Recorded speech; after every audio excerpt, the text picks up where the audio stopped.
ओम नमः परमहंसा स्वादित चरण कमल चिन्मकरंदाय भक्तजनमानस निवासाय श्री रामचंद्राय। कार्तिक शुक्ल नवमी को अक्षय नवमी के नाम से जाना जाता है। इस दिन ये माना जाता है कि कृतयुग अर्थात सतयुग का प्रारंभ हुआ था, इसलिए यह तिथि युगादि के रूप में भी पूज्य और मान्य है। कार्तिक शुक्ल नवमी गुरुवार दिनांक 30 अक्टूबर 2025 को अक्षय नवमी का व्रत मनाया जाएगा। आज के दिन धात्री मूल आंवला का पूजन अवश्य करना चाहिए। आंवले का भक्षण भी करना चाहिए और आंवले के नीचे बैठ करके भोजन करना भी चाहिए और कराना भी चाहिए। इससे विशेष पुण्य की प्राप्ति होती है। ऐसा पुण्य प्राप्त होता है जो कभी नष्ट नहीं होता है। इसको अक्षय पुण्य कहा जाता है। आज के दिन कुष्मांड यानी कुम्हड़े में सोना भर करके और 3 दिन तक पूजन करने के बाद दान करना चाहिए।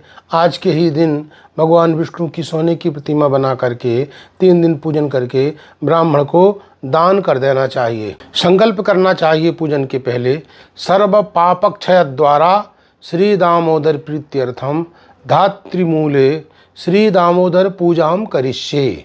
इस प्रकार से संकल्प करना चाहिए। पाद्यर्घ्य आचमनी से भगवान विष्णु का पूजन करना चाहिए और षोडशोपचार पुरुष सूक्त से उनका पूजन करें। गंध पुष्प फल भगवान विष्णु को अर्पित करें, उनको अर्घ्य दें। अर्घ्य देते हुए प्रार्थना करना चाहिए, अर्घम गृहाण भगवन सर्व काम प्रदो भव दामोदर नमोस्तुते। धात्रै नमः, शांत्यै नमः, मेधायै नमः, प्रकृत्यै नमः, विष्णुपत्न्यै नमः, महालक्ष्म्यै नमः, रमायै नमः, कमलायै नमः, इंद्रायै नमः, लोकमात्रे नमः, कल्याण्यै नमः, कमनीयायै नमः, सावित्र्यै नमः, जगद्धात्र्यै नमः, गायत्र्यै नमः, सुधृत्यै नमः, अव्यक्तायै नमः, विश्वरूपायै नमः, स्वरूपायै नमः, अब्धिभवायै नमः। इस प्रकार से लक्ष्मी का पूजन करना चाहिए।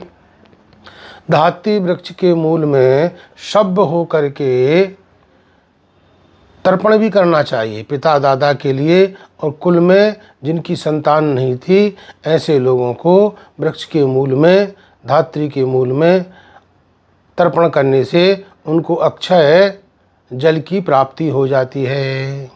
वृक्ष के मूल में धागा लपेट करके भगवान से प्रार्थना करना चाहिए, दामोदर निवासायै धात्रै देव्यै नमोस्तुते सूत्रेणानेन बध्नामि सर्वदेवो निवासिनम।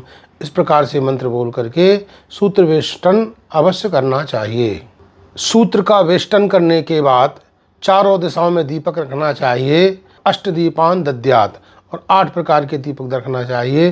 प्रदक्षिणा करते हुए प्रणाम करना चाहिए। धात्री देवी नमस्तुभ्यं सर्व पापक्षय करी पुत्रान् देहि महाप्राज्ञे यशो देहि बलं च मे प्रज्ञां मेधां च सौभाग्यं विष्णु भक्तिं च शाश्वतीं निरोगं कुरु मां नित्यं निष्पापं कुरु सर्वदा।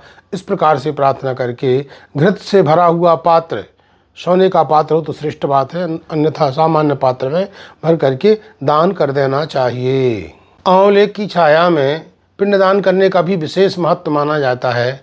इसलिए लिखा है, धात्रिक छाये तु यह कुर्यात् पिंडदानम महामुने मुक्तिम प्रयान्ति पितरः प्रसादान माधवस्य तु।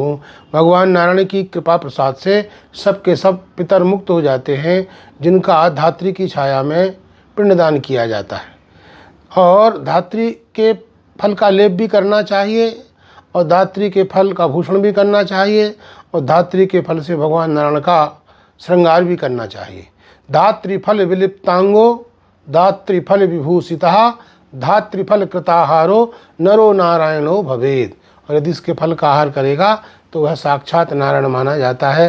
धात्री के मूल का आश्रय लेकर के जो चक्रधारी भगवान विष्णु का पूजन करता है, जिन पुष्पों से करता है, वे एक एक पुष्प चढ़ाने से वो अश्वमेध यज्ञ करने का उसको पुण्य प्राप्त हो जाता है। इसलिए कार्तिक मास में नाना प्रकार के खाद्यान्नों से भगवान विष्णु का पूजन करके ब्राह्मण को भोजन कराना चाहिए। मूले न पाए से नाथो होमम कुर्याद विचक्षणा।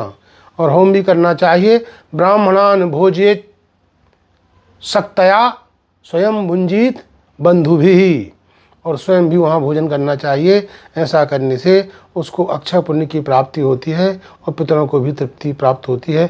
इसलिए अवश्य धात्री मूल में भगवान विष्णु का पूजन आप लोग करें।